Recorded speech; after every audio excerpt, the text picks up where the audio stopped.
memang ini teknis ya, karena kalau ingin punya jawaban yang pasti kita harus mengacu kepada kebijakan yang sudah diatur. Namun tentunya yang perlu kita perhatikan adalah bagaimana nasib guru, karena biar bagaimanapun kita ini tidak akan bisa berhasil tanpa ada guru yang membimbing kita. Bahkan kalau kita berbicara founding father dari negara kita itu para guru. Soekarno itu guru, Jenderal Sudirman itu guru. Jadi pendiri negeri para guru-guru. Memang kalau sertif itu teknis, tapi kalau dosen itu serdos namanya, sertifikasi dosen. Dan ini juga membutuhkan proses seleksi yang sangat luar biasa. Ada beberapa rekan dosen yang mereka berjuang untuk mendapatkan sertifikasi dosen, tapi tidak lulus sebagainya.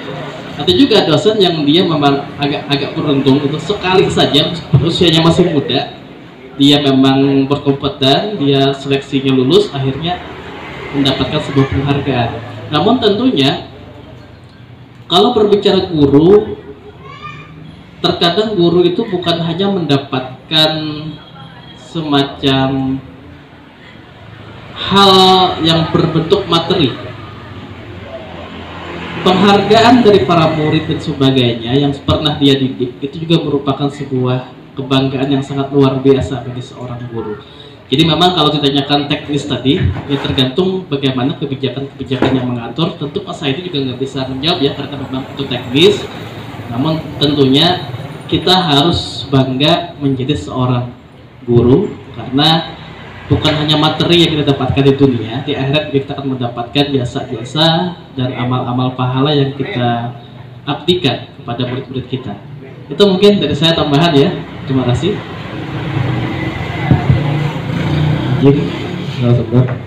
Assalamualaikum warahmatullahi wabarakatuh. Sebenarnya tadi sangat menarik lah, tapi nggak bisa diselah. Dalam hal ini terkait dengan Undang-Undang ASN, PNS dan P3K ke pemerintah daerah. Nah ini menurut kita hal yang baru nantinya.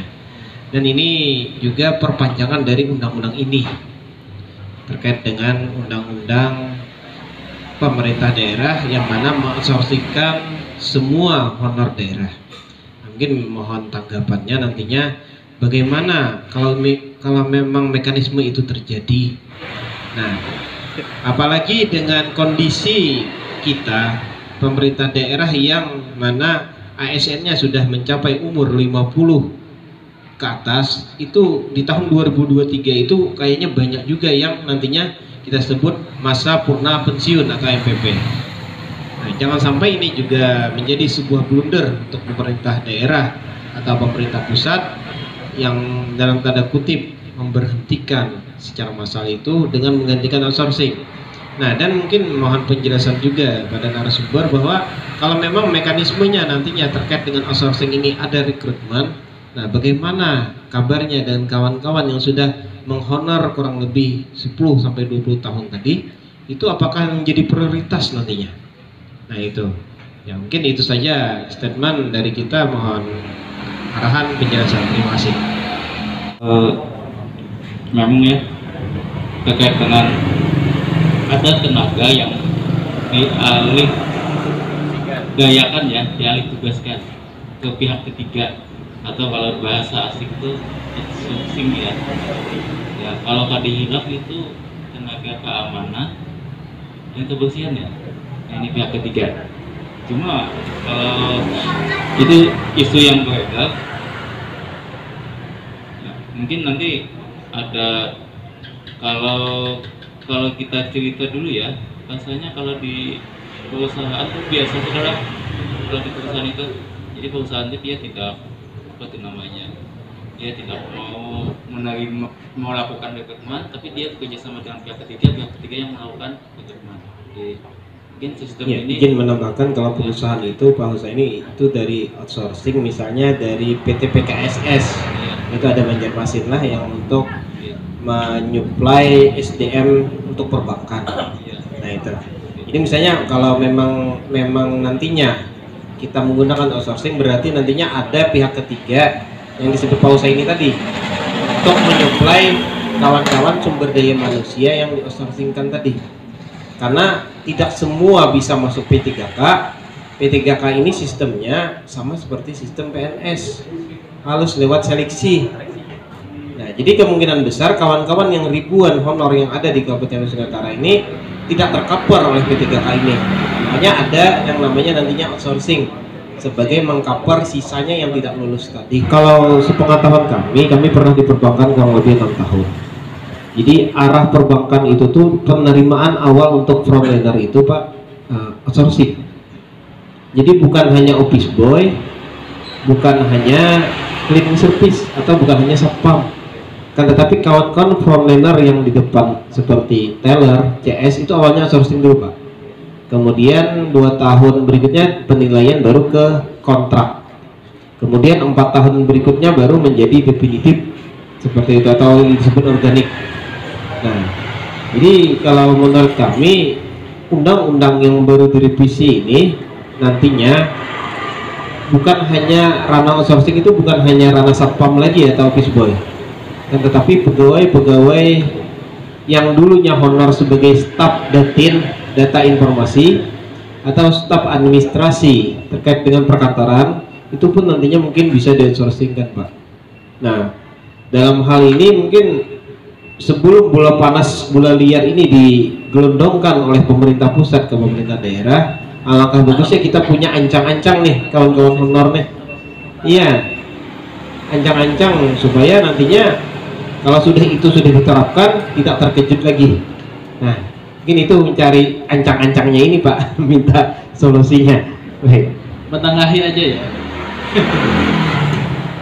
Memang yang disampaikan Pak Heri ini adalah kita mencari solusi, karena dikhawatirkan jikalau 2023 tenaga honor dihilangkan semua ya, sementara P3 kan terbatas, PNS juga terbatas. Nah, kemana ribuan tenaga honor ini? Kemudian muncul angka pengangguran Pak. Muncul angka pengangguran.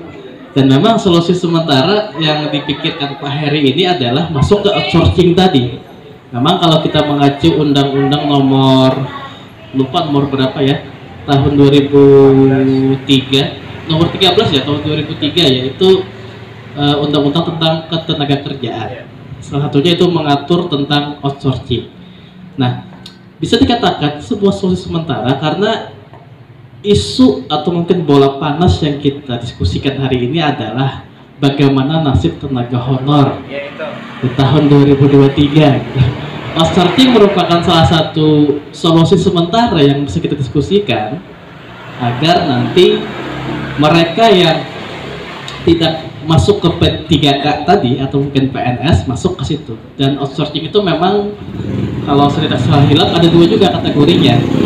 Ada kategori yang perjanjian kerja waktu tertentu ya, PKWT, ada juga PKWTT tertentu ya. Nah, jadi saya rasa ini sebuah diskusi yang menarik ya, agar tahun 2023 itu nanti ada solusi sebelum nanti bola ini semakin menggelinding gitu. Namun tentunya condong kepada output kita bahwa yang kita diskusikan hari ini adalah kebutuhan hidup, pekerjaan yang layak. Bagaimana kita memperhatikan tenaga honor. Dan saya yakin nanti 2023 pemerintah daerah juga pasti punya solusi terbaik. Bayangkan saja jikalau semuanya dihentikan, maka itu akan berefek kepada jalannya roda pemerintahan daerah HSU. Pasti nggak seimbang. Nah, tugas pemerintah baik yaitu merapikan pegawainya, dan tentunya ada solusi-solusi terkait. Ya, mudah-mudahan nanti juga ada semacam pasal terkait tentang tenaga honorer ya di Undang-Undang ASN yang berhubungan dengan revisi ini. Bagaimana mereka memperhatikan tenaga honorer. Oke, saya menengahi saja ya, Pak Saidi dan Pak Heri. Tapi itu sangat menarik saran Pak Heri, artinya sebuah solusi sederhana agar nanti 2023 ada outsourcing gitu. Ya, itu mungkin. Silakan.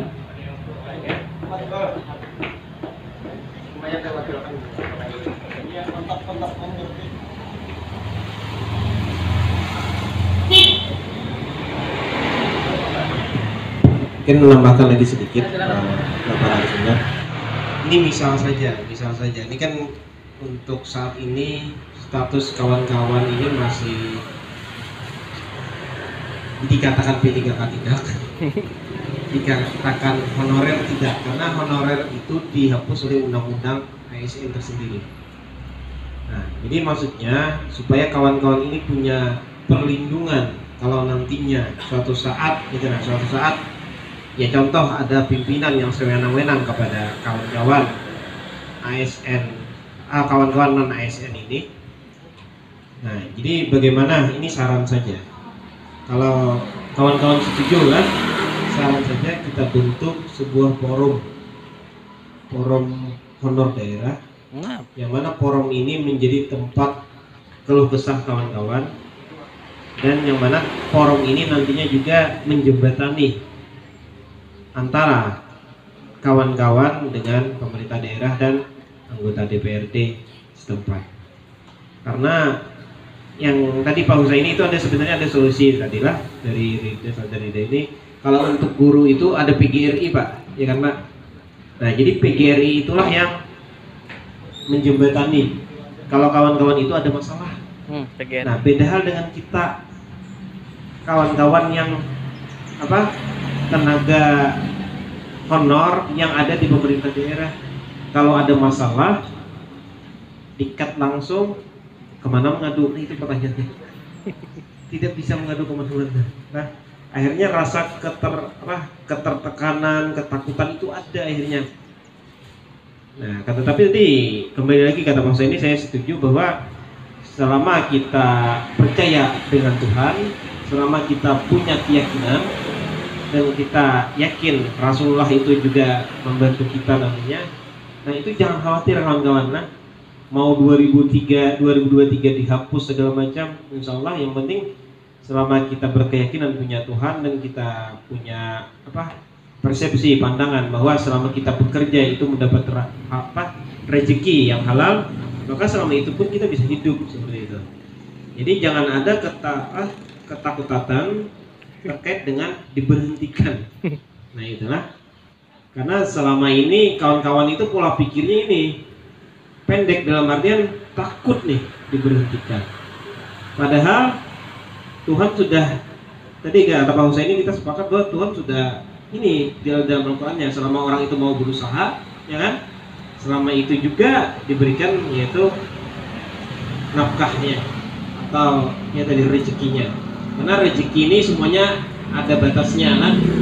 Contoh misalnya ini saudara kita ini, kalau jar Tuhan kalau ada sampai 5 miliar yang diisi duit ada dimatikan. Nah itu hadis qudsi lah. Jadi dalam artian selama kita bisa berusaha dan rezeki itu sudah ada ditentukan.